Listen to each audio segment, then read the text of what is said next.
He's the guy that owns Blue Hill Farms in New York. It's a great book because he's talking about the way we bastardize farms in America. It would apply to grapes for sure.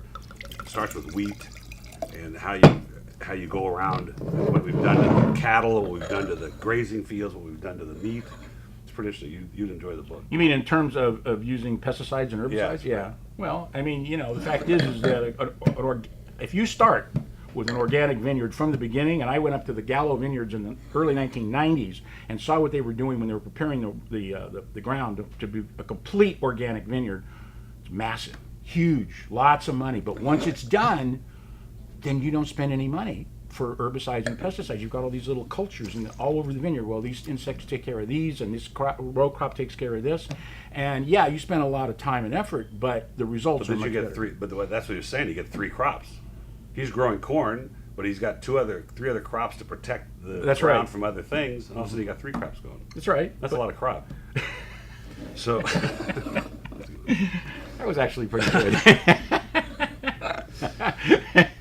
Okay, I flipped over this wine when we tasted it, which wasn't that long ago. It was like 2 or 3 weeks ago.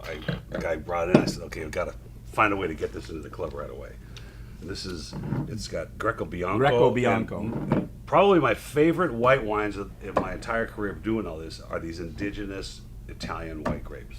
I hate to break the news to you. Go ahead, Ed. You know what I can handle it. Do you know what Greco means in Italian? Wrestling. Greece. The grape came from Greece. It's a Greek grape. And they've been growing it better than the Greeks do. All right, nothing I like better than the indigenous Greek grapes. How quickly he responds. It's true though, like Greco di Tufo, which is a huge selling wine in Basilicata in central Italy. It's called Greco di Tufo because it comes from Greece. We've never drank Greco di Tufo from Greece. We've never had it from Italy. Here's the thing though. Greco means Greek. So it's a Greek grape, but they don't know what varietal of Greek grape it is. Okay, they just know it came from Greece because the Greeks planted. How do you know? Vineyards. This says Greco Bianco, white Greek. Maybe it's just a white Greek guy put him in the ground.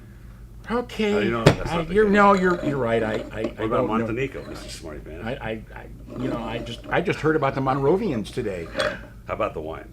The wine's delicious. The wine is absolutely delicious. $24.98 on the Is it shelf. Sicilian? No. It's Calabria. No, it's Calabria. Yeah, way down at the toe of the boot. $13.99 reorder price, and I'm doing a 98. I think this wine's absolutely stunning. I'll agree with that. Really, really nice bottle. But I love these wines from this area, from Sicily, especially the whites now. I love Sicilian whites. 20 years ago, as close to Sicily as you can get without getting the Sicily. You can throw a grape to Sicily from Calabria. My dad was born in Calabria. My mother's family's from Sicily. So I like to say I'm half Italian, the other half is Sicilian. Don't mess with me. This is delicious. What did we say, 98? Yeah. Okay.